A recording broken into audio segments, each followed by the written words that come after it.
What's up, America? It's the Security Czar with the GOAT TV, and I'm getting ready to take you on a journey, a place that you've seen somewhere before, a place that you've experienced before, and many people are walking down the street, they have no clue what happened here on December 24th, 2024. But as I turn this camera around, if you remember that dreadful day on December 4th, 2024,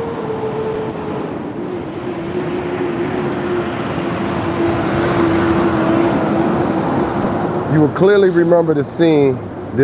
So I'm going to take you on a journey back through time. December 4th, 2024. If you guys have followed the Luigi Mangione case, the murder of United Healthcare CEO Brian Thompson, it happened right here in this location. Right here, this is a very exact spot.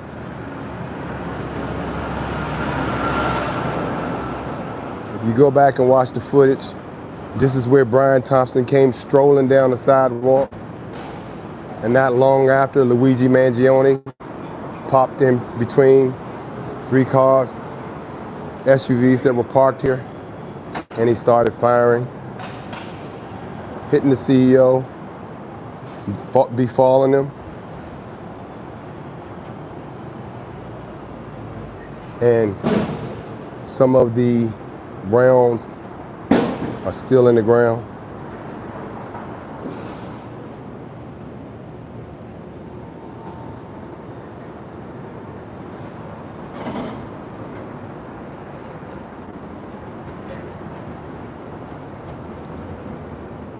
And as I stand here, many people are walking past this location. They don't even know the significance of what happened here with United Healthcare CEO Brian Thompson and Luigi Mangione.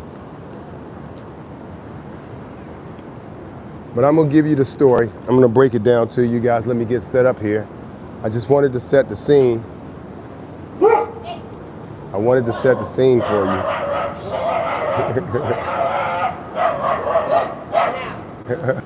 I wanted to set the scene for you guys so that you knew what it was. So let's travel back in time. On December 4th, 2004, United Healthcare CEO Brian Thompson was here in New York for an investors conference right here at the Hilton Hotel Midtown Manhattan. The scene, the epicenter of everything. A few blocks here is Radio City. From here is Radio City Music Hall. The Rockefeller building with NBC Universal Studios is housed. Midtown Manhattan is full of surprises, Times Square, everything is here. But as these people walk past this scene, they have no idea that this is the location that Brian Thompson took his last steps and his last breath on the face of this earth. These vehicles that you see lined up here, they were lined up here that morning, like that morning. SUVs here dropping off passengers, picking them up. When Brian Thompson walked down this sidewalk, Luigi Mangione popped out from this street in between these cars. And as Brian Thompson passed this point right here, come on, my man. Oh, go have your smoke. Have your smoke. You need an extra in a movie? I'm available. Yeah, we got you, man. I know. You're gonna be the star of the show. I'll play the part of Mangione. You'll be the star of the show. He said he'll play the part of Mangione. If the money's right. If the money's right. I'll share it with the family. So. There are going to be some eccentric Brits in the background. That's. Some eccentric Brits in the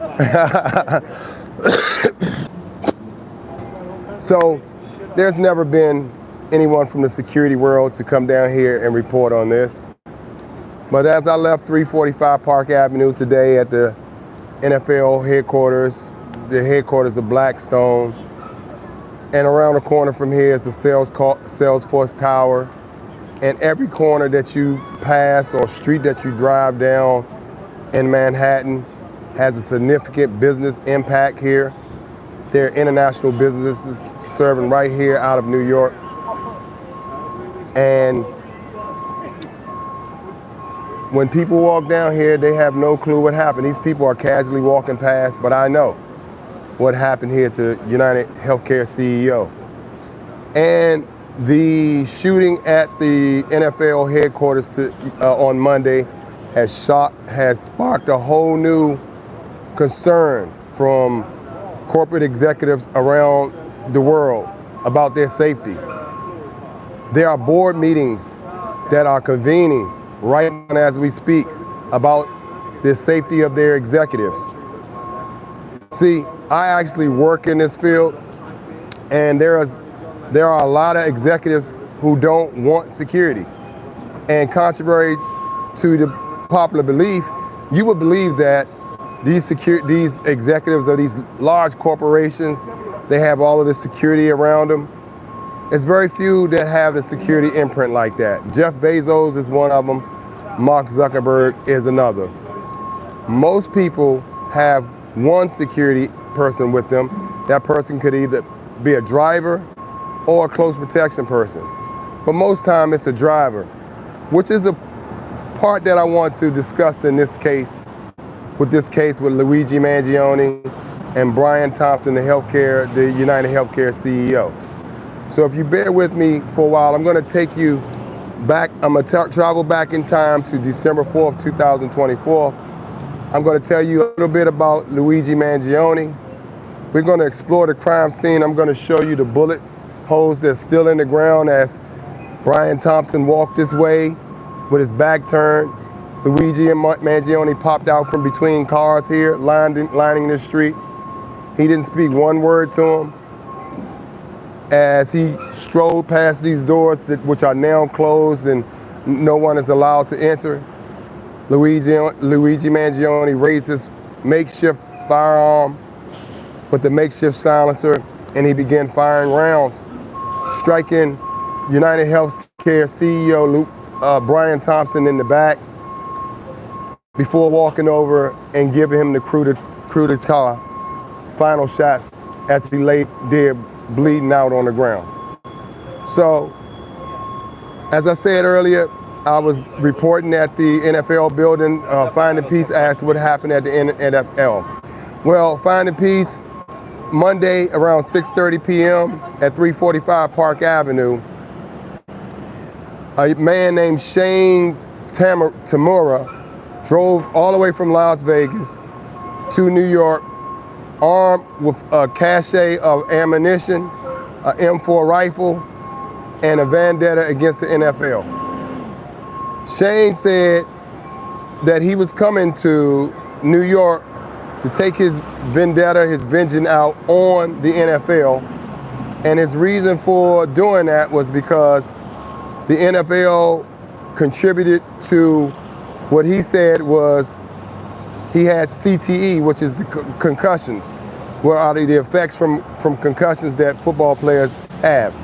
So Shane said that the NFL was the cause of his CTE, and they didn't do enough to prevent it from happening in players like himself and other NFL players who have suffered from CTE, including Junior Seau, who played for the San Diego Chargers for many years before playing with the New England Patriots. And wait for this truck to pass by.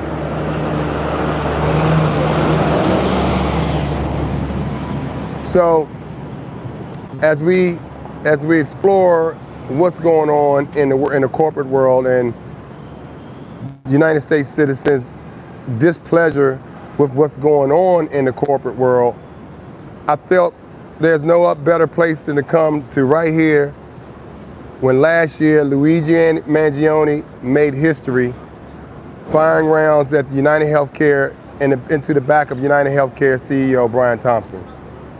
And now, if you Google news stories, you do corporate news stories about, they are very concerned. There's an article right now in the Washington Post, no problem Finding Peace.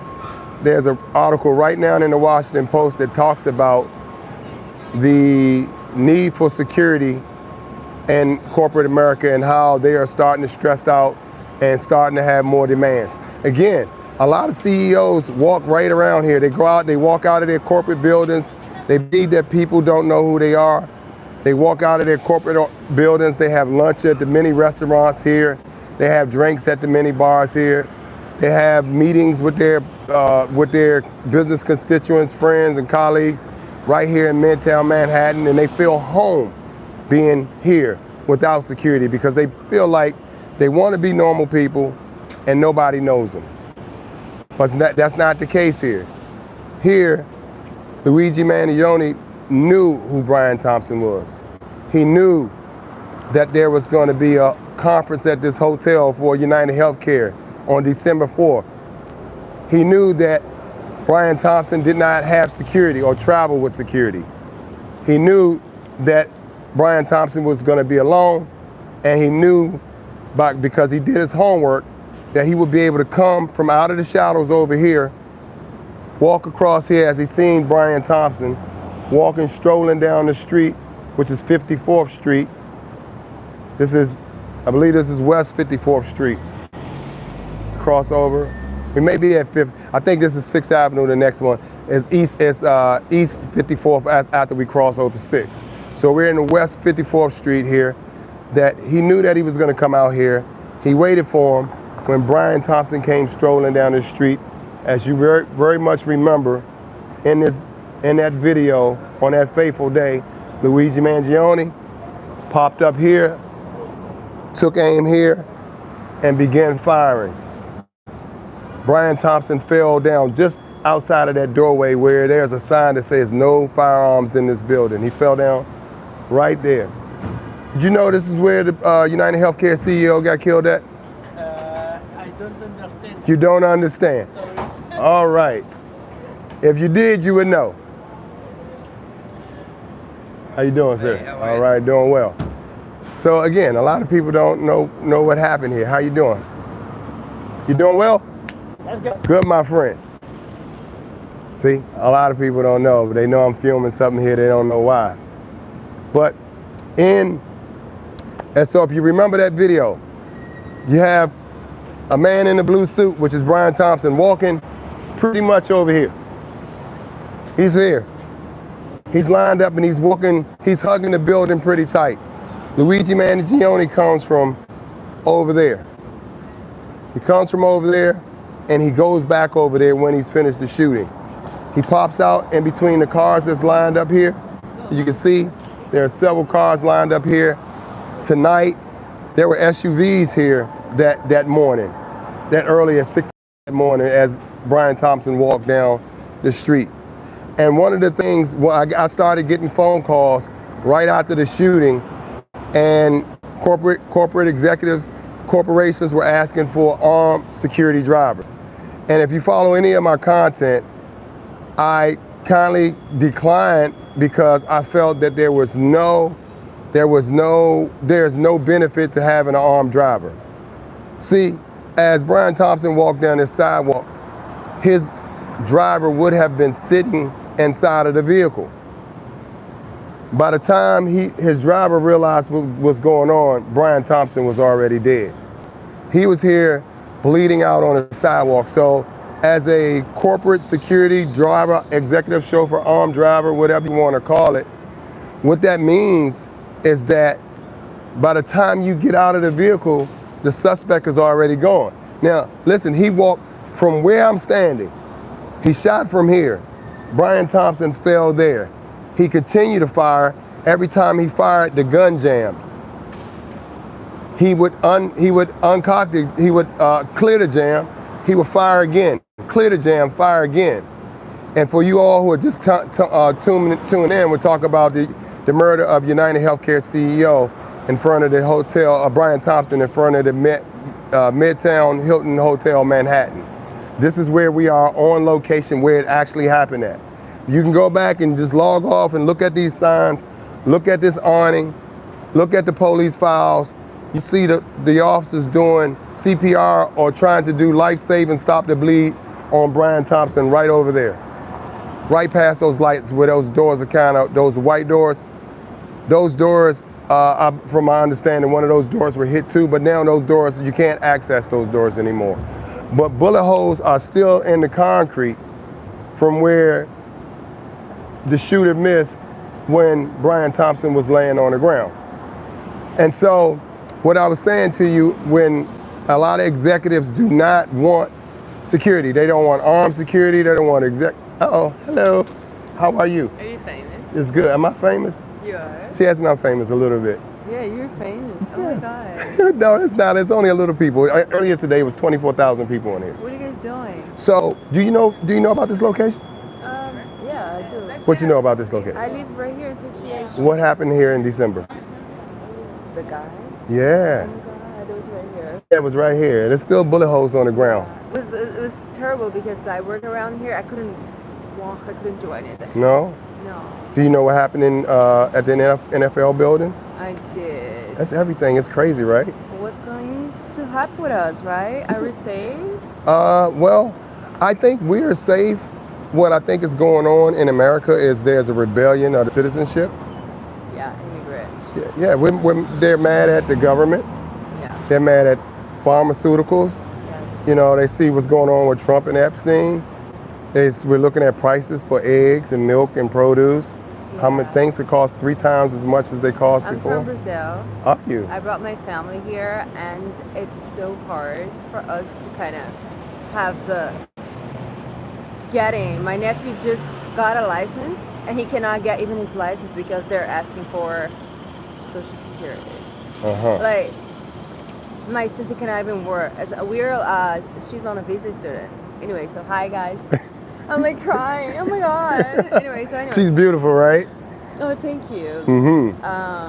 I'm a massage therapist, and I'm also a physical therapist. I'm still working. Okay. Do you have your own business? I do. Well, tell them where your business is so I can find you. Oh my god. You guys, please follow me on Danny Massage Therapist, okay? On what platform? Instagram, YouTube? Instagram, please. Danny, how do you spell it? DANI Massage Therapist. All right, y'all follow her at Danny Massage Please Therapist. help me out. And I'm going to follow you too. Please do, and Yes. then you can come for a massage. You do deep tissue? Oh my god. Feel this. You the best? Look at this. Look at this. All right, now. I'm going to call you. You give me a card. I don't have, but Okay, well- Danny Massage Therapist. All right, let me give you my Instagram, then I'll follow you back. I'll be right back, guys. So Wait 1 second. you want to go back to Brazil? No, I'm settled out here. I think this is my place, guys. This is her place, she said. Oh my god, we lost 3 people. Oh my god, now we They're have coming 25. back. Yeah, they'll come back. We'll have a bunch of people before Where the are end you of the guys day. all from, huh? Wait, what is that? They're talking? Where is they ask my- you questions? They're asking, I'm coming, guys. I just want to get her contact information for a Yes. for a massage. I'm gonna give him a free massage, guys. Ha ha ha ha. Ah, I don't see mine. Let me see. It's not coming up. Why? Let me see if I can find my. There it is. Oh my god, you are famous. little bit. Lucky me. All right, take care. All right, I'll call you. Let's go. All right, I'll send you my information. Thank you. Brazil, she's beautiful. And she rolled up on me. So anyway, as I was saying, a lot of executives do not want security. Did you hear about the guy who was hit by a can of soda? He was lucky it was a soft drink. I like that, Andrew. So yeah, a lot of people do not want, a lot of executives don't want security. I've worked with executives. I think, a lot of them have personal business that they don't want you in. A lot of them have personal conversations. They got extracurricular stuff going on. In this city, anything's possible. But right now, you're going to see explosion. I tell everybody this: if you're in security or executive protection, if your business is marketed right, if you have the right certifications and you know the right people, your business is about to explode in executive security. There are not enough people right now. If you know about Congress, there's been assassinations on congressmen and congresswomen, most recently in Minnesota with Vance Bolter, evangelical priest who took up issue with politics, the politicians in Minnesota. He had a hit list of 46 people, 46 politicians that he was gonna unalive. He went to the Senator John Hoffman's house first. He banged on the door. He had on a police uniform.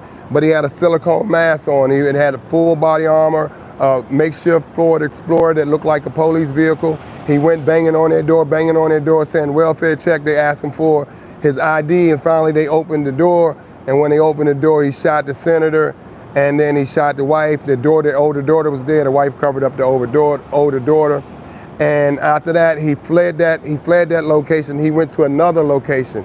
The only reason he didn't unallow those people, those politicians at that location is because there was a law enforcement presence showing up around the same time as they were starting to do welfare checks, from my understanding. And so he went off to the next location. But at that location, that second location, the officers there mistaked him as one of their own, even though Vance didn't have any patches on or anything like that that said he was a police officer. He just had a makeshift police cruiser, a makeshift uniform with body armor on. He had the whole full duty belt gamut and everything, the whole 9 yards.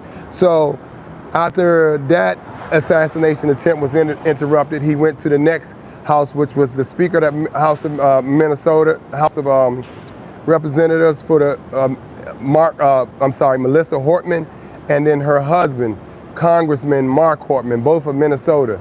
He did the same thing. Police officers were on the scene at the time that he knocked on the door, and the Congressman Hortman opened up the door. When he opened up the door, Vance Bolter fired rounds into Mark Hortman, and the officers watched. They just watched. I don't know if it was fear, protocol, whatever. They just watched him unalive the Congressman Mark Hortman, then run through the house, and eventually found Mark Hortman's wife, Melissa Hortman, the Speaker of the House in Minnesota, and executed her, point blank range.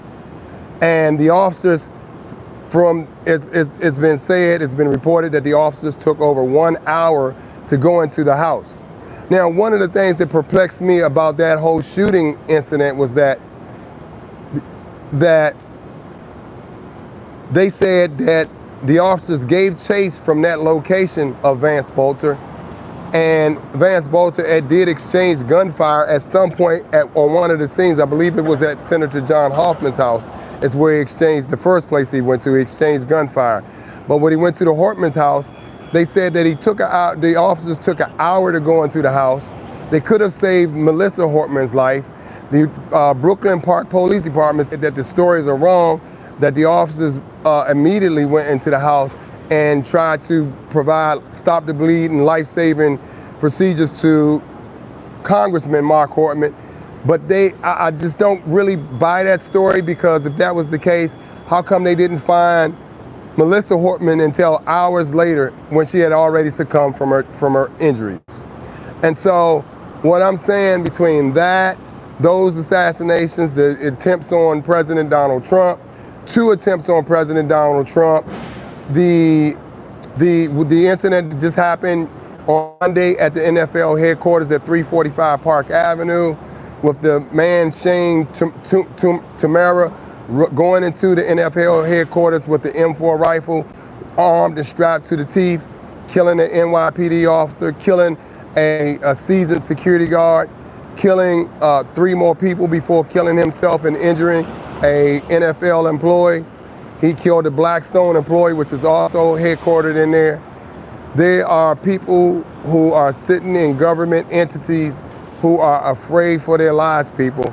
And if you are in security, if you are in law enforcement, if you are in the military, and you are looking for an advancement in your career, right now is the time to get into it. So we'll just get into the Luigi Mangione thing. Who is Luigi Mangione? Luigi Mangione was a 27-year-old who grew up in Baltimore, Maryland. He's moved around the country, but he comes from a very wealthy family. In fact, Luigi Mangione said in a lot of his notes that he felt embarrassed about his wealth. And at some point, let's wait for this truck to pass. At some point in his education, the teachers had asked Mangione and his classmates to draw their dream house. And they said that Mangione's classmates drew sprawling mansions and nice communities. And Mangione just drew a square, regular house. It's not something very small and modest. And he said that he had grown up in wealth. He had lived in the finest zip codes. He had the finest school systems. And that he didn't want to, he felt guilty about his lifestyle. So as he got old, he kept journals and he had notes about, his life experiences. And he seemed to kind of rage against the machine, if you ask me.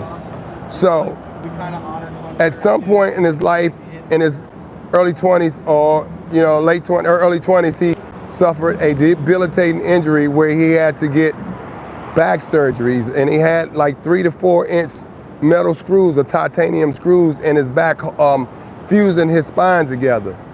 He said the surgery helped initially, but then after a while, it started to revert to the pain that he had suffered, and that he couldn't get over that, and that he had filed many health insurance claims against the health, to get the matter taken care of, but to no avail.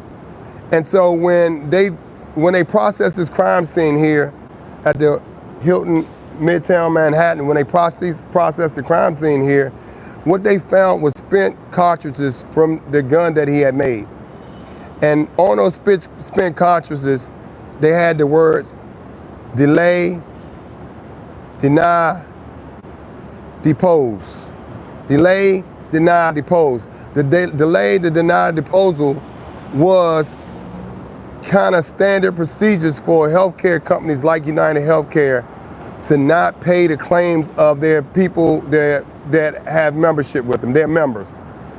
And what United Healthcare and other places like them are allegedly doing, I have to say allegedly, is that they deny, delay, and depose, because as long as they do that, then their shareholders see the company as profitable. If they're giving out money, it eats away at the bottom line and their quarterly earnings reports, and they don't get the returns on the shares. 1 second, I want this truck to pass.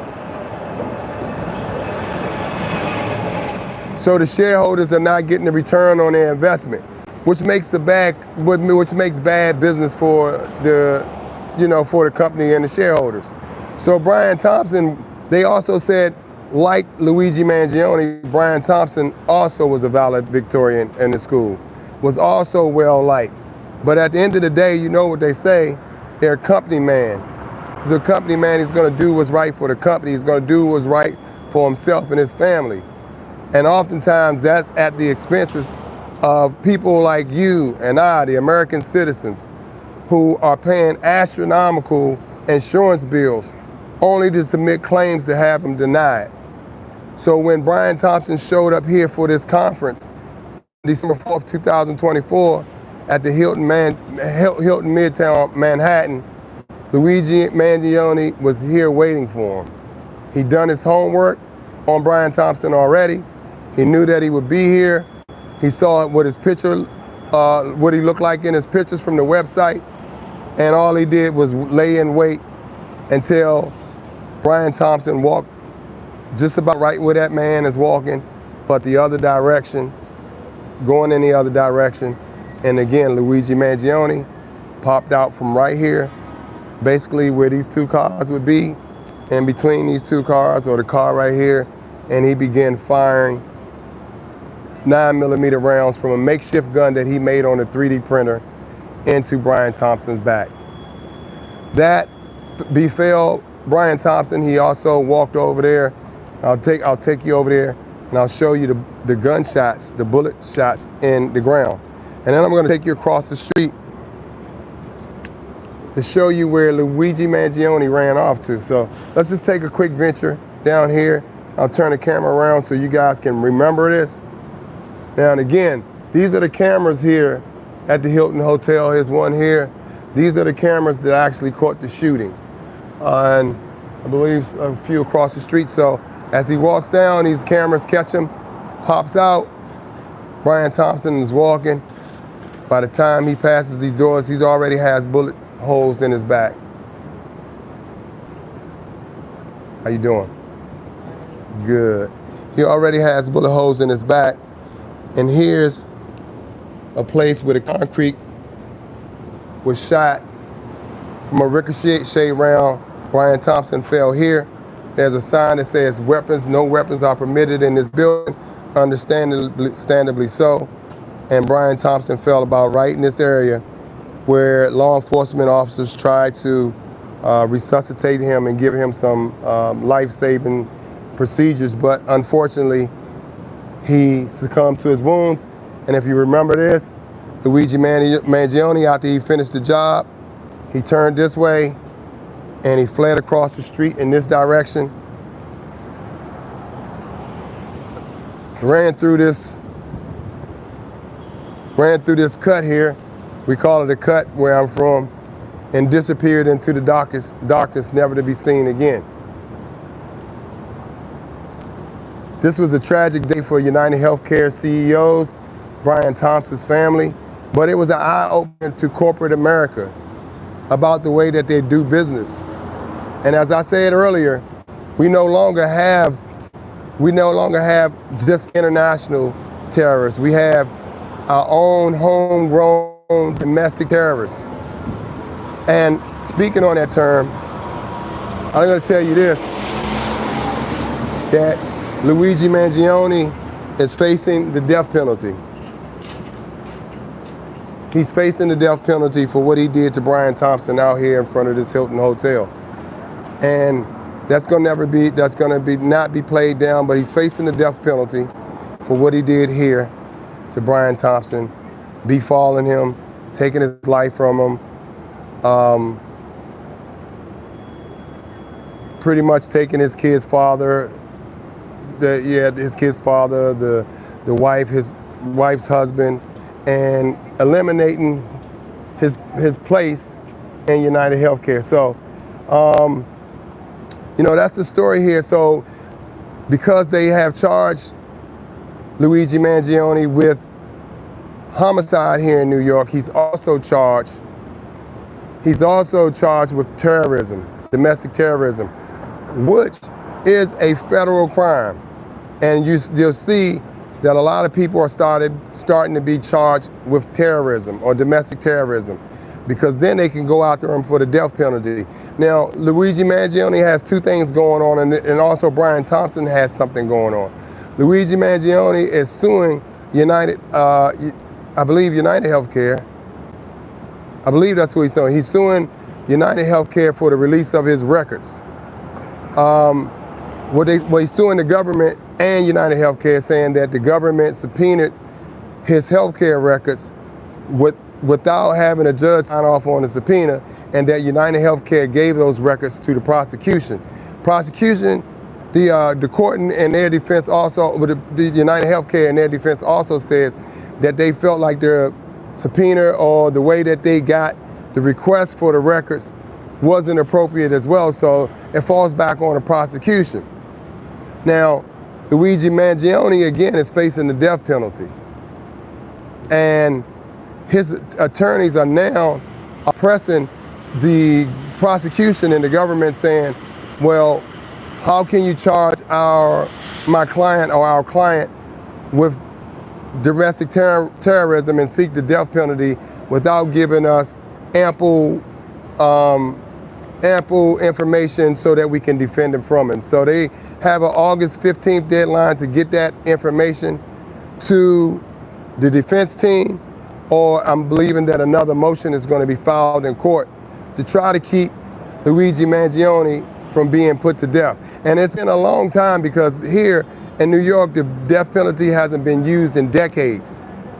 And so it's been a long time, and this will be the first time, if convicted, because this is in federal court, and Luigi Mangione will be in the same court that R. Kelly, P. Diddy, Harvey Weinstein, and Jeffrey Epstein were charged in, the Southern District of New York. And that trial is going to be held at the Daniel P. Moynihan Courthouse, not far from where we're standing.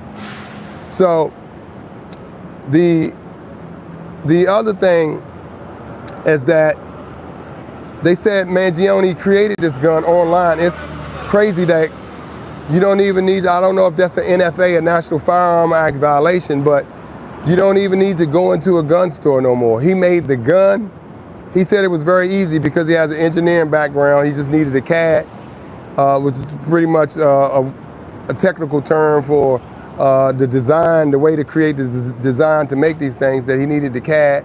He got the CAD. He created had the deep 3D printer, created the firearms, created the silencer, and he put it all together and he came out of here and he left out of here. But some of the mistakes that he made is that he had a fake ID in the name of Mark Rosario, I believe the name was. He checked into a local hostel not far from here, and they began to track him because everywhere in America, all over the world now, there are some cameras somewhere. And so they begin to track his movements from the street corners, from the buildings, nearby, where everywhere that they had surveillance camera, NYPD, FBI, they were pulling that footage off of those cameras. And they were able to track him back to that hostel. And then when he ran off over this way, they also began to pull those cameras too to see where Luigi Mangione went after he left here. Now, Central Park is only a few blocks from here. They said that he went through Central Park. They found his backpack. They found a backpack with the Tommy Hilfiger jacket and some other items in there, and they were able to get DNA off of it. So it was only a matter of time before they tracked him down. What he thought was a perfect homicide ended up not being so perfect, and they were able to catch him 5 days in Altoona, Pennsylvania, when he went to a McDonald's. They said he had $5,000 worth of cash on him, and he paid for everything in cash during this planned, premeditated homicide on United Healthcare CEO Brian Thompson. But, 1 second, I'm waiting for this car to pass. How you doing? Good. I'm gonna ask a couple of people if they know what happened here. There's a lot of people here. Like the young lady came and asked me, was I famous? I don't know what to tell her that. I don't know if 120,000 followers are famous. I think I have 250,000 subscribers between IG and here, so I guess that could be considered famous, but I don't want to be famous, not necessarily. I just want to deliver good content. I want to deliver good information that's not influenced by the mainstream media. Right now, content creators, independent journalists, and independent investigative journalists, we are the new media. We are the truth seekers. We are the truth bearers. And we have a responsibility to bring things out to you in a responsible way. Let me read a few of these comments. Well, Dennis, you don't know me. Actually, I'm not a detective. I'm a retired police captain. I served about 20 years in the major police department. And I know you're upset because you work at Wendy's and nobody really respects you, not even your wife and kids. So I can understand why you would make a comment like that. But I didn't come here to talk about if I was famous or not. It was a young lady that came here and asked if I was famous. So I appreciate your comment, but I ask you to get a life. And if you don't like what I'm saying, go start your own channel where you can talk about the correct way to flip burgers at your job. And I promise I won't come on your job telling you that you didn't put enough ketchup or pickles on the hamburgers. It's not already over and done. There's a hearing on August 15th, if you knew that, Dennis, but I'm pretty sure you don't know that. But the hearing is August 15th. The murder was December 4th right here, and the trial is scheduled for January 26th of next year, so it's not over and done with. Well, Dennis, I find it ironic if you ask me that I go to college when you didn't go to college. See, this is the kind of stuff that you get when you have lowlifes to come on your channel, and rather than find out who you are and what you do, they start slinging insults and innuendos that they have no idea who you are. So Dennis, tell us what you do. Tell us your life story, because I'm pretty sure if it was that important, you wouldn't be on here trolling me. Thank you, Tanya. I really appreciate the comments. So Dennis, if you want to know, I run an international executive security company. I protect the top 30 some of the top 30 Fortune 500 companies in the world. I protect presidential candidates, senators, governors, mayors, congressmen, congresswomen. That's why I'm here. Yeah, you got a bachelor's in finance, but where do you work at? Wendy's, I know your family is disappointed that you work in Wendy's with a BA in finance, and you're working in Wendy's, and you actually have time in your miserable life to come online and troll somebody because you have nothing else to do. Your wife and your children don't respect you. They don't even respect you at your job, so they put you on fries because you're not able to do anything else. If you had millions in the bank, you wouldn't be on here trolling me. And if you could do that, you can just post your bank account. You can block out the account number so people can see how much money that you really don't have. So this, again, I don't want to get detracted from this story and what I'm talking about. Somebody always has something to say. It's some racist guy who's broke and work at Wendy's acting like he's a millionaire. Of course, millionaires don't get on people's social media accounts and troll them because they don't have anything else to do. You should probably be asleep somewhere. So anyway, corporate executives are in a frenzy. They are reeling over what happened over at the NFL building at Blackstone. There was a Blackstone employee killed. Oh my goodness, Wesley Patterson, something like that. I forgot her name. Wesley was her name. She was a Blackstone employee. There was an NFL employee that was critically wounded. There was a security guard, Big Al ETN, that was shot and killed in the lobby. There was a decorated, well-respected NYPD officer, Didarul Islam, that was killed in that lobby. So this is, what corporate America is facing. This is what America is facing. I believe that if they can try to assassinate a presidential candidate, and then not once but twice a presidential candidate, assassinate 2 congressmen, assassinate or attempt to assassinate a senator, go to the NFL headquarters looking to assassinate a NFL executives, whoever they could find, assassinate a United Healthcare CEO right here. This, my friends, is just the tip of the spear of what is coming in America. People are fed up. They don't want to have to wake up to the news to find out that we have a president that we put in office who's a pedophile, and that we have a government that is covering up for a pedophile. And not because they're only covering up for that pedophile, they're covering up from a host of pedophiles. People who we entrust, the popularity contest, when we get on election day, when we go to the polls and pull a lever or stamp the card, that we're banking on these people to do something for us that we need to do for ourselves. And instead of uniting as American citizens, black, white, Hispanic, Asian, no matter what the color, if you work in Wendy's like Dennis does, and you're mad that that there's somebody black that's doing something that you're not doing, you don't have to be a hater, Dennis. And you are part of the problem. You are why America is like this. And instead of uniting together for common cause, which Luigi Mangione felt like he was doing right here, that's why the title to this was called, Is He a Hero or a Villain? Many people believe that he was a hero. Women love him. They make t-shirts out of him. They have memes of him. They even have a Luigi Mangione play that is coming, that they're trying to bring to New York. I'm not, too sure how well that's going to go over, but the man is a celebrity. His family is healthy, and they took up a collection. They have GoFundMe all around the world to pick up for his legal defense when he doesn't even need it. So the sentiment, people are just saying, hey, it's just another executive, another healthcare guy, on to the next one. People are flipping through the stories, waiting to see what happens next. Who's the next executive to have their light switch turned off? And corporate America, the board members are taking it serious. The family members who love their parents, who work in these positions, they're taking it serious.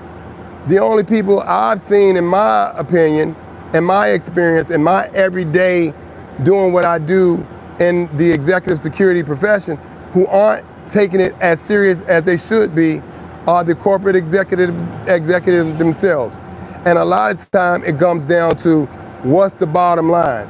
So I can tell you this, Zuckerberg has the largest security budget out of all of them.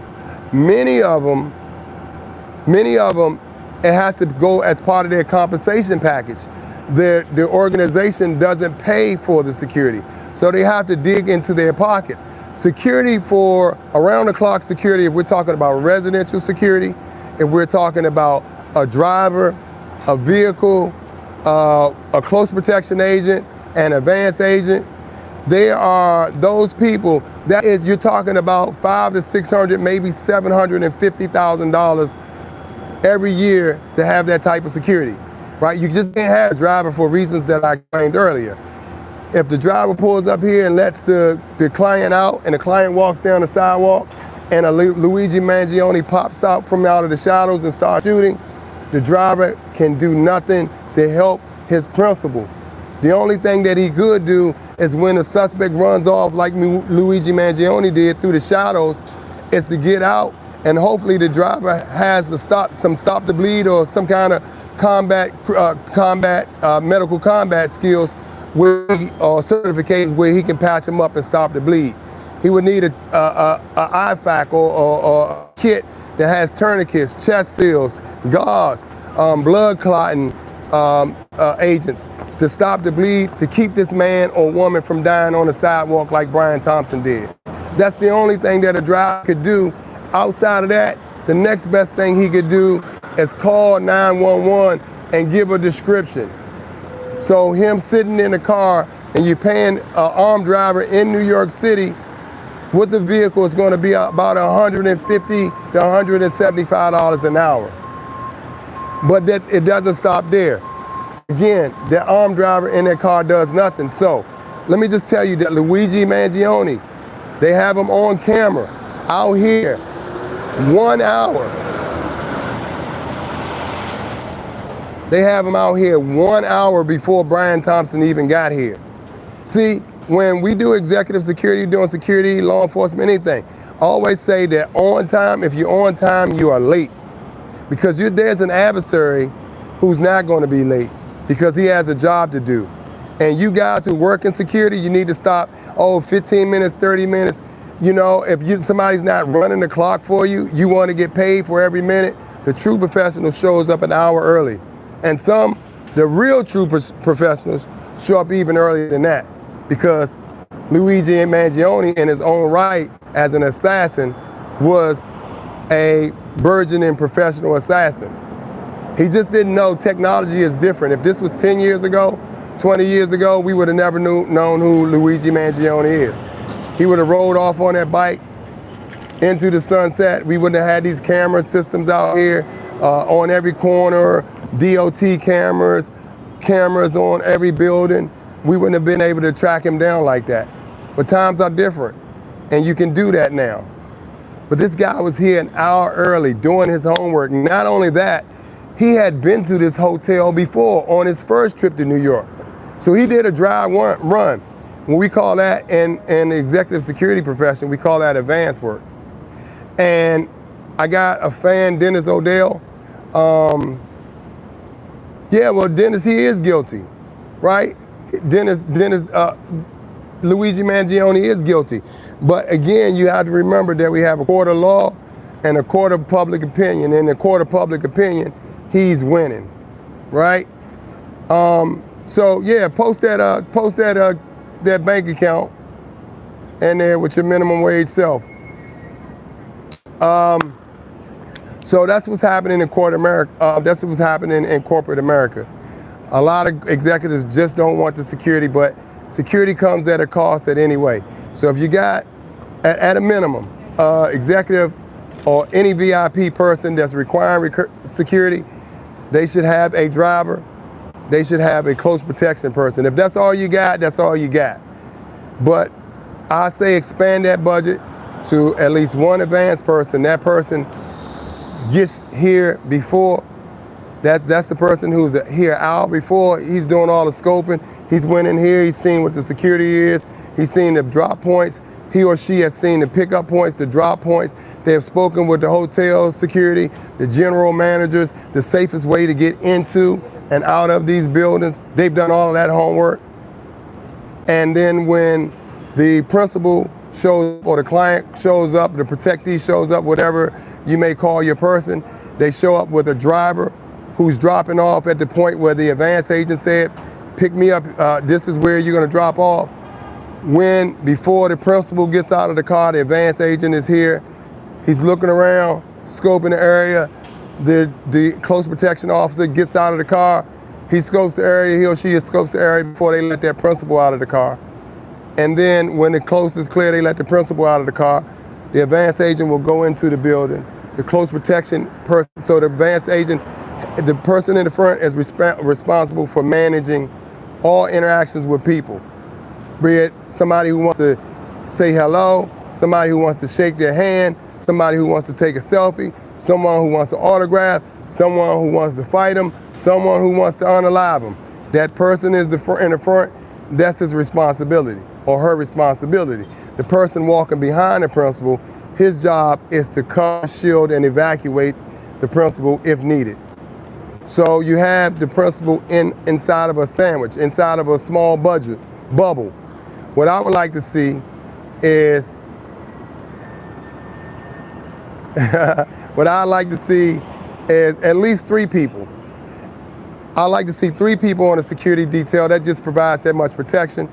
And when you're doing security details, you have to really take in, we call risk assessments, threat assessments. These are critical parts of any security detail.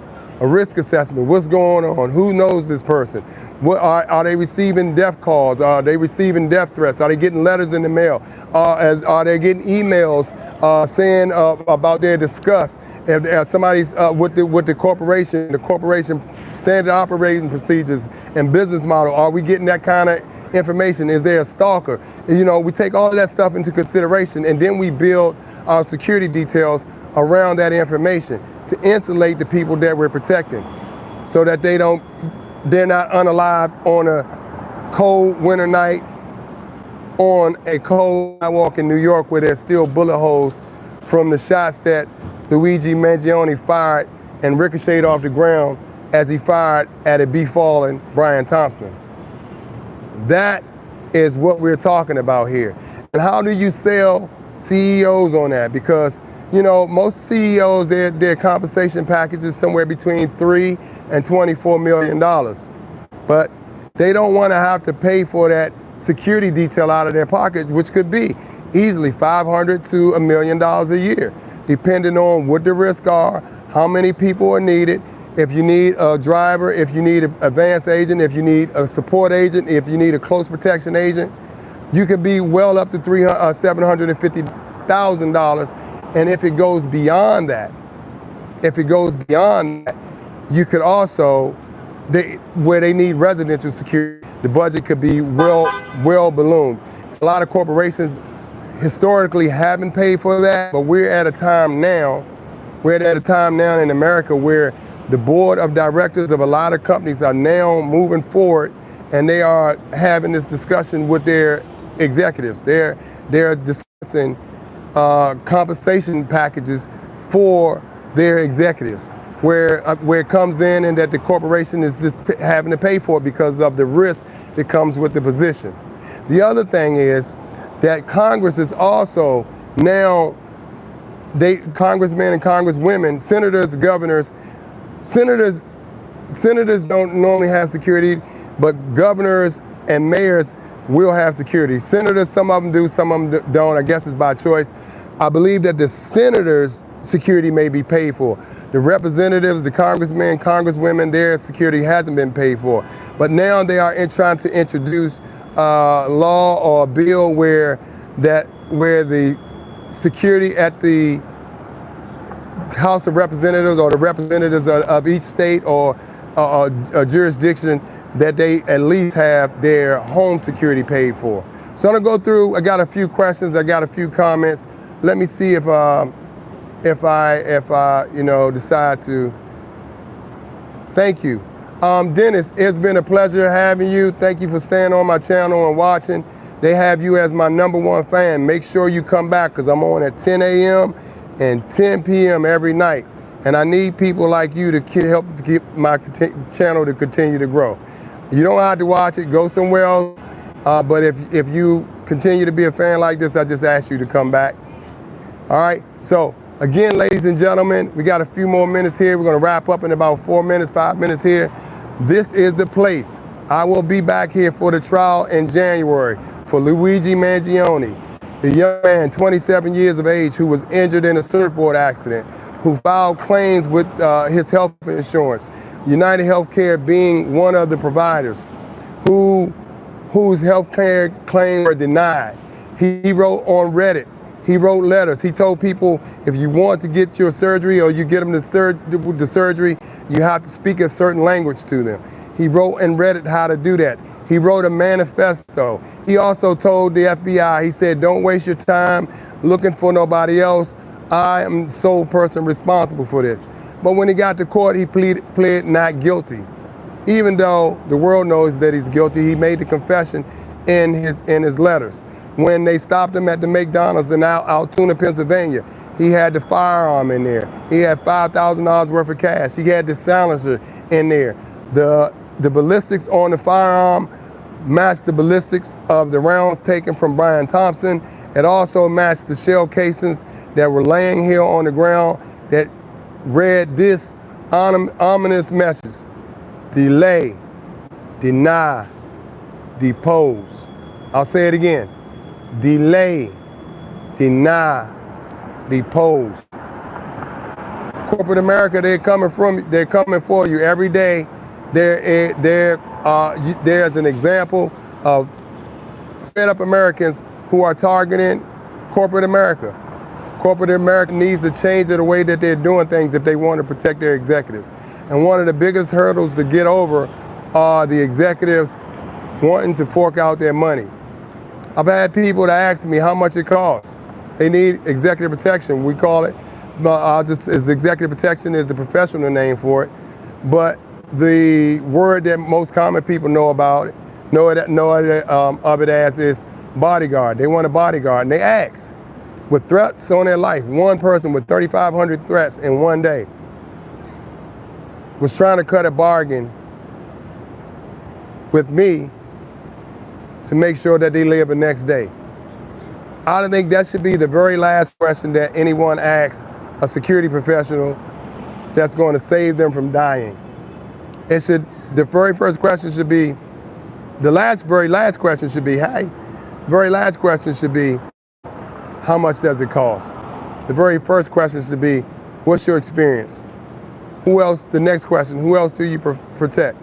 What certifications do you have? What special training do you have? What school did you go to?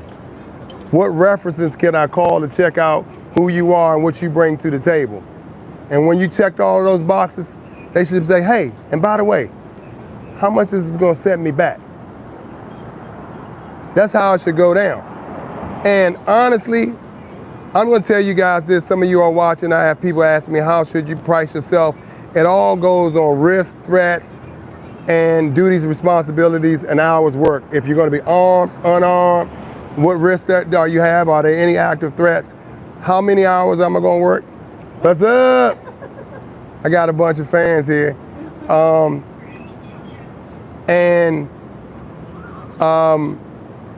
forgot, she threw me off what I was saying. But no, that's all good, it's all good. I'm about to wrap up anyway. So, like I said, the last thing should be how much it's gonna cost. And that's what I was talking about, pricing. You gotta know how to price yourself, ladies and gentlemen. A lot of you are running security companies who have no idea how to price yourself. And you're throwing out numbers. There's people who are working for celebrities. A young man who I like to get my nails in and my claws in and groom them. We were at the Diddy trial. He told me that he was getting $250 a day to work as an armed protection agent, armed bodyguard, armed executive protection agent for a well-known celebrity. But he was getting $250 a day to work up to 18 hours a day. Every day he was with him, that's what he was getting.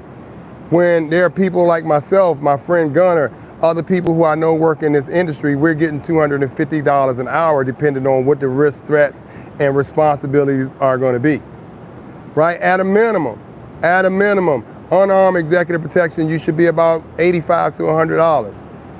If you own a company, that should be your bill rate.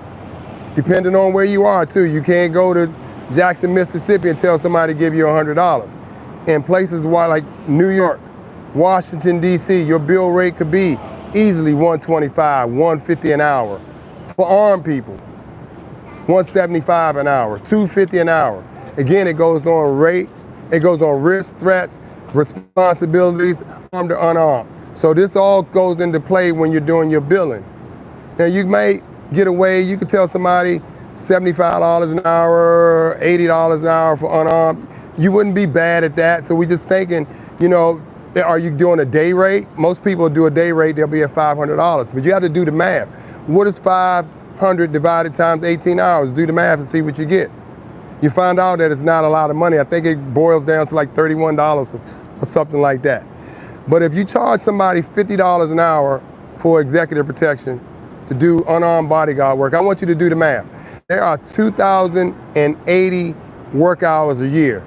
If you were on salary based on 2,080 work hours a year, and you charge somebody $50 an hour, your salary would be something like $140,000 a year. $140,000 a year. That's what your salary would be. So $50 is not a bad deal. Even at $40, if you charge somebody $40 an hour, when it's low risk, low workload, low hours, your $40 times 2,080 hours still puts you at almost $92,000 a year, which is not bad money. But a lot of you guys do not know how to build yourself. So you have to build yourself appropriately. And it has to be by risk, threat, duties, responsibilities, if I'm going to be armed, if I'm going to be unarmed, and how many hours I'm going to work. Because you don't want to tell somebody you're going to work for 18 hours for $40 a day. I wish I had my other phone. Maybe I do. I'll tell you what the math is on that. Let's just say, not now. Let's try. All right, it's telling me well, anyway, somebody do the math on that. It comes out to not much, it's about $30 an hour, and you're putting your life on the line to protect somebody else's life, which you may get killed and they may get killed for $30 an hour or $25 an hour. You barely can go to McDonald's or work a regular security guard post standing in the lobby and get $25 to $30 an hour. But of course, that's high risk. That's even more high risk than the executive protection, because Big Al, ETN, from the McLean security firm here in Manhattan, Midtown Manhattan, just about 13 minutes walking distance from where I am the other direction. He was in that lobby at the NFL headquarters along with Dadarul Islam, protecting the citizens in that lobby when Shane Tamaru walked into that building with a loaded M4 rifle, and as soon as he breached the door, started firing, killing NYPD officer Islam first, next killing unarmed security guards, Al ETN, who ducked for cover behind a wall. The assailant did not see him until he doubled back and went to get on the elevator banks. He saw him, he fired into him and killed him. He killed the woman who was also hiding in that lobby. And then he went to the elevator banks thinking that he was going to the NFL offices. And there's two separate elevator banks. He got on the wrong elevator banks, went to the wrong floor, and he murdered another woman on that floor before taking the firearm, sticking it in his chest and pulling the trigger. He said that he was suffering from CTE, the concussion injuries, and that the NFL was responsible for him and people like him who suffer from CTE because they did nothing to protect them. And so that is the story from Manhattan, down here, Midtown Manhattan, on 6th Avenue, 54th Street, at the Midtown Manhattan Hilton, the largest hotel in all of Manhattan. Every sitting president who has ever been a president has came and given a speech at this hotel. This hotel is historic for multiple reasons. And I've been out here for the last hour, and at least 100 people have walked past here, and only one person knew what happened out here where X marks the spot where Brian Thompson was assassinated. And where Luigi Mangione came from between these cars that look just like this. You go back and look at the video, black cars, as he walked down this street, that Luigi Mangione popped out from in between cars, offloaded his weapon into Brian Thompson, walked over to him and shot him some more before running across the street that way and running through that alley, getting on the bike and getting out of Dodge, as they say. Sad state of affairs, but that's where we are in America, y'all. That is truly where we are. It's a great time if you are in executive protection to boost your resume. I'm telling you guys, if you are already in security, or you're already in law enforcement, you're already in military, I'm gonna tell you some things right now that's gonna get you right. The very first thing you need to do is get on your LinkedIn, or if you don't have LinkedIn, it's more of you guys spending time on Instagram and Facebook and TikTok and all of those things, trying to get customers, posting your stuff there. There are no customers there. The stuff that you're posting, there are no customers on Instagram, let me tell you. You might get a D-list rapper or something like that that's gonna drag you in a club and pay you $250 a night to protect them while they pop bottles and throw $10,000 in cash in the strip club. I've been there before in my career. That's the kind of customers that you're gonna get off of Instagram. Those are the kind of scam artists and customers. There's scam artists on there too. I can tell you about them a little bit later. They're scam artists, they can get you. You may never even get your money. You may work for long hours. There are people who are gonna be disrespectful to you and don't value you or your craft. That's the kind that when you advertise on Instagram, that's what you get. Where there was a guy who robbed the banks, he robbed Wells Fargo's bank way back in the day, right? He robbed the banks and they asked him, they say, why, when they caught him, why do you rob the banks? Why do you rob the Wells Fargo's banks? And he simply said, because that's where the money is. I'm telling you guys, girls, Instagram isn't where the money is. Some of my largest contracts with Google, YouTube, FedEx, all of those people found me on LinkedIn because my profile was set up on LinkedIn. It's your running resume. Nobody has to ask questions, who you work for, what you do. When they open LinkedIn, they say, wow, boom, this is this person. You got a nice professional headshot up there. You have information about your company, your experience. You can list your certifications, your recommendations. You can have people to recommend you on LinkedIn. So when every email that I send to a customer, I make sure that in my tagline, my name line, my signature line, that my LinkedIn is on there. Not my Instagram, not my Facebook, not my Twitter, but my LinkedIn. So when they see who they're talking to, they click on that LinkedIn because these people are going to do their homework. I can tell you your About Us is the most important page. If you have a website, your About Us is your most important page on your website. And I say that because before the people buy the company, they want to buy the leadership of the company. They want to see what you're about, where you've been, what your experiences are, your leadership style, your management style. They want to see that first. So I give them that on my website. But also I put that link to LinkedIn on my website and my email so they can click on it and go directly to LinkedIn and they can get a whole readout of who I am, who I'm affiliated with, and what I do.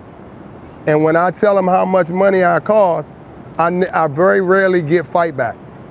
If I do, and people start negotiating, I kindly ghost them because I don't have to do negotiation with people like that, or corporations or business. If you want me, you know what you get, you know what you're getting, you want me, you pay for me.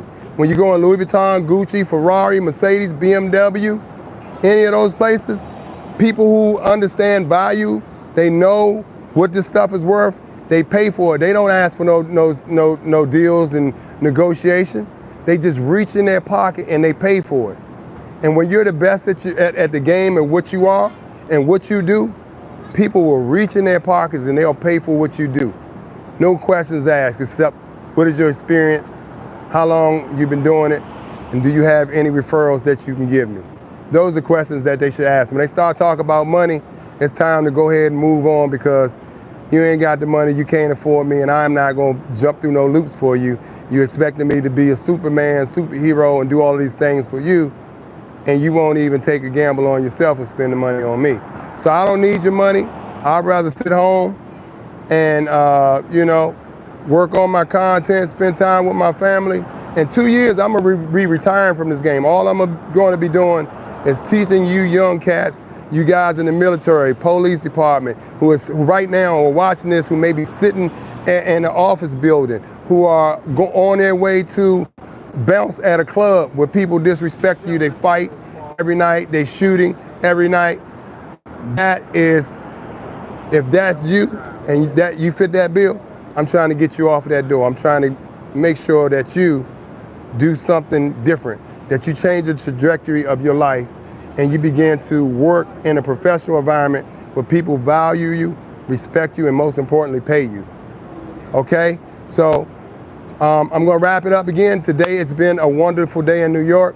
Earlier today on the NFL, at the NFL building, I had 28,000 people who watched that live.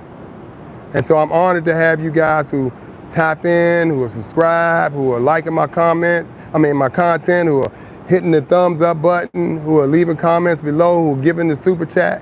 It means the world to me because there's only one of me. There's not anybody else out here coming to these scenes, things that impact the law enforcement community, things that impact the security community, and giving you guys real, raw truth.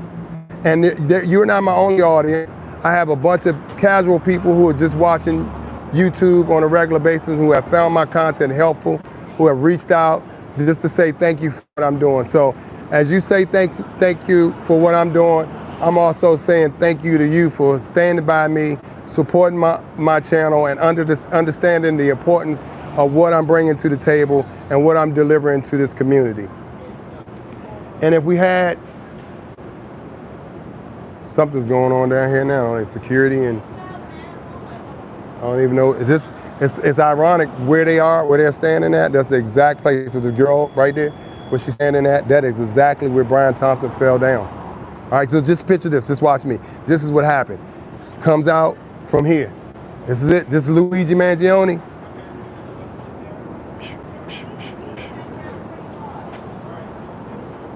Here, there. That's where it happened at. Right where that lady's standing at. That's where he shot him, walked over there, shot him some more, made a beeline through these buildings and was going with the wind, as they say back in the day. So, ladies and gentlemen, watch the news. It's getting crazier. Oh, the other thing that I didn't talk about before I check out, there was today in Danville, Virginia, there was a city council member who was in his office at his part-time job, I guess, or was full-time job. Maybe he sits city council in a part-time and the magazine is his full-time job. But he was there.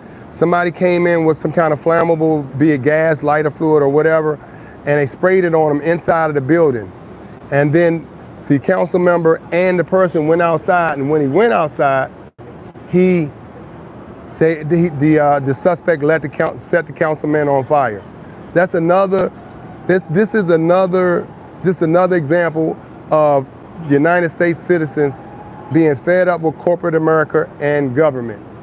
And I'm gonna tell you, no matter which side of the fence you stand on, black, white, red, blue, Republican, Democrat, no matter what side of the fence you stand on, who you voted for, Donald Trump is guilty.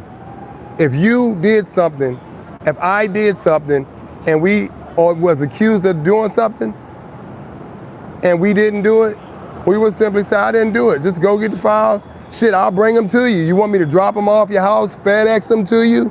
How do you want the files? Now their new move is, okay, we're gonna redact. They made another move, a petition to the court at the last hour saying, we can give them all the information, but let's remove any identifying information for any third party who hasn't been charged.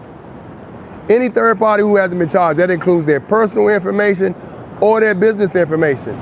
So if the victims' names are redacted and blacked out, and the suspects' names are redacted and blacked out, then what the hell are we releasing the documents for? We got, was it for firewood, fire paper, something to put in the fireplace to keep the house cool, warm? This doesn't make sense. And the more that Donald Trump talks, the bigger hole he digs himself in. Honestly, I believe an impeachment is coming along the way, but I believe that they're not protecting Donald Trump. They are protecting the oligarchs, right? The people who run this planet. Oligarchs, I said oligarchs. Oligarchs, they are protecting those people. People who run the planet. The hundreds of people. They had 1,000 girls. So Jeffrey Epstein on his plane, he had 254 young ladies on that plane that he transported between United States, Florida, New York, Epstein Island, and internationally. That's who was on that plane. But his reach was much further than that. He had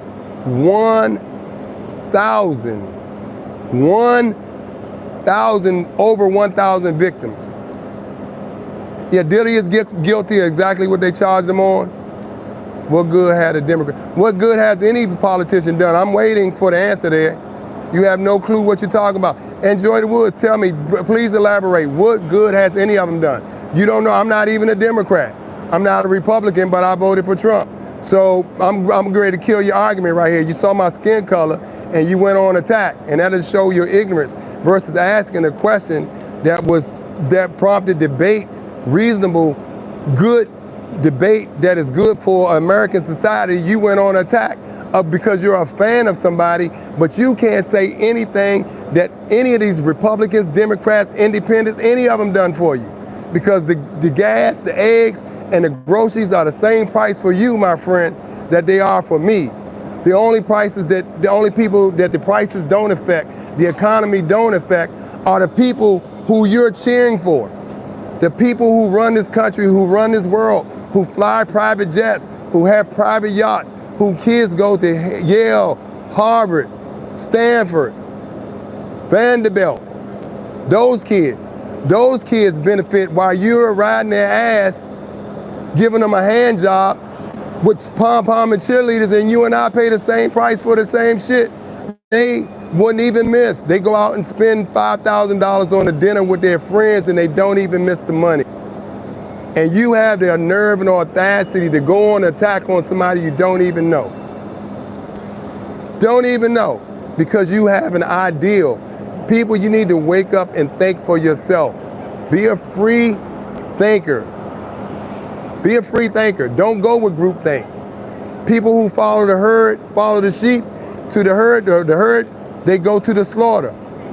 The ones that make a left because the path don't look right, those are the ones who survive.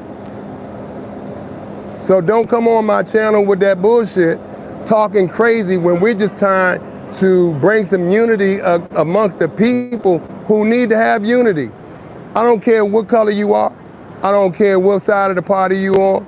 You're my brother, my sister. No matter what you think about me, you're still my brother and sister. We got the same pains, no matter. And I'm pretty sure that I make a lot more money than you. I run a multi-million-dollar security company. I'm out here not because I have to be, but because I want to be. So don't come on my channel start no foolishness. We're all in the same fight together. And I said this, and a lot of people may not like this, but it's the honest truth. I live in the country. I drive down the road at 2 o'clock in the morning. There's a car flipped over in the creek bed, it's on fire. I run through the car, it's on fire. I look through the window, it's a man. He's fully draped in a whole KKK attire, hood on and everything. Do I get in my car and I drive away because I'm a black man and I know that this person is a racist and not only hates me but hate my kind? Or do I get my baton or whatever I have to break the window out, cut the seatbelt, and pull this man out to safety so that he can live to go back home to his family? I think I do the latter because I'm a human being. And it doesn't matter that he's a racist or a KKK, because when he realized that a black man saved him, maybe that changes his perception about black people as a whole. We are like we are because of our upbringing and our social circles, who we surround ourselves by. Get to know people for the people that they are, not for what you've been told about them. Be that a race, a party, or whatever, gender. Get to know the person for the person, because they're bad black people, and they're bad white people. So don't come on my channel with that nonsense, sir. I appreciate it. But I believe, just like we talk about our own pit bulls, people say pit bulls are dangerous, and no, if you saw my pit bulls, you would probably piss your pants, because they look aggressive. But if you come to my house, as long as you're not messing with me, you're on good grounds. My dogs will not bother you. They're gonna rub up against you like they were kittens or something. They're gonna want to be patted and loved and hugged. Give them a treat. That's what my pit bulls want.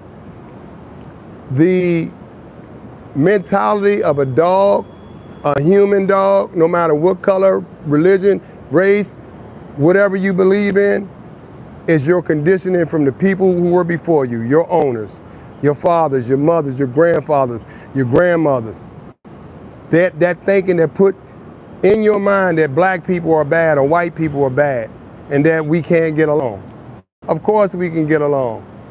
One of the main reasons that I'm down here right now in New York, and I told everybody this earlier, is because at 345 Park Avenue, the NFL building, I have friends who work in that building for the NFL and the top levels of security. Those men and women in that building, I patrolled the streets of Washington, D.C. with as police officers. And a lot of them are white. And because they're my friends, I care about them. So when I saw the address, the first thing I did was start calling and texting to make sure that they were okay. Because to me, skin tone doesn't matter. The tone of character is what matters to me. And we need to be better people. And we need to stop pedestalizing these politicians and people who are not doing anything for us, but making the world a worse place and pitting us against each other. Anyway, this is the Luigi Mangione scene. This is Brian Thompson was unalived at December 4th, 2024. I told you I was gonna take you back in time. I'm gonna walk down here, I'm gonna show you some of the bullet holes in the ground that ricocheted off the sidewalk, that these holes are still here as a memorial to what happened to him. God bless his family, the people in that organization. May justice prevail for him. May it prevail for Luigi Mangione. I don't know what the defense is gonna be. If he's found guilty, then justice has to prevail. As I said with Diddy, if he's found innocent, justice has prevailed.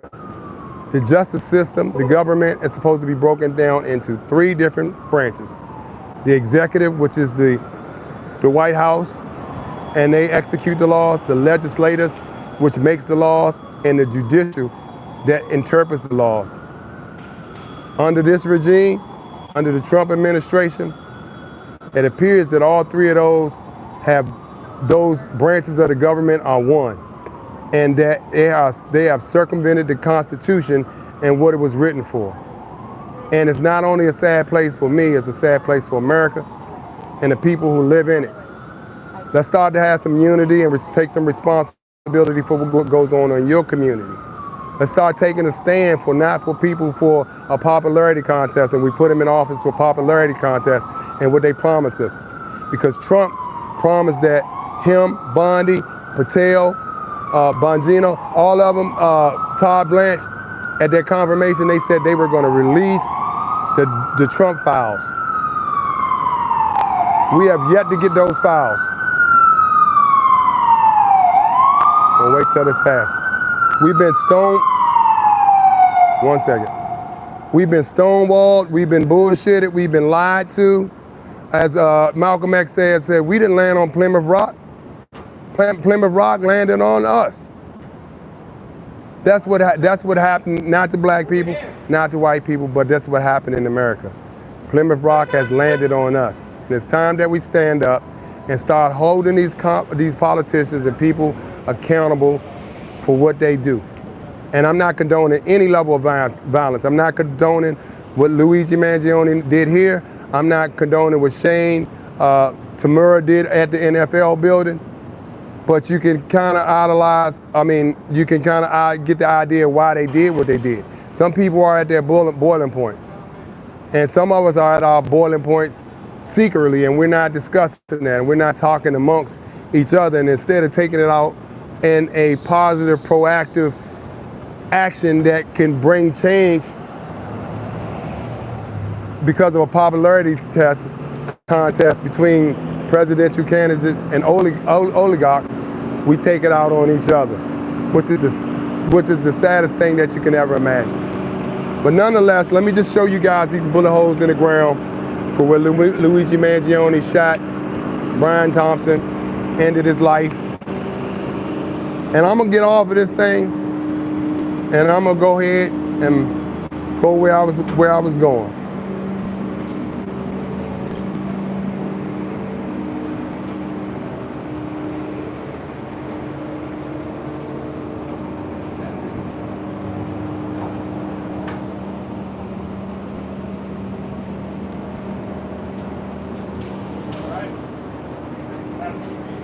This is where, and this is the final resting place where Brian Thompson took his last breath and his last steps on this planet.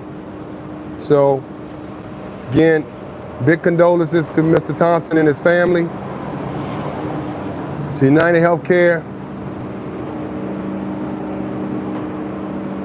and thank you for all of you guys who are watching this channel. Please like, share, subscribe. If you're interested in executive protection, make sure you're interested in the executive protection business. Make sure you get to my website. My website is in my header in my YouTube channel. It's in the header of my YouTube channel. Also, if you are in security and you want more guidance, you want genuine support from people in the security community that can help your business grow, that can help your influence grow, that can help your security career grow, then make sure you jump in my Discord. That link is also in my bio as well.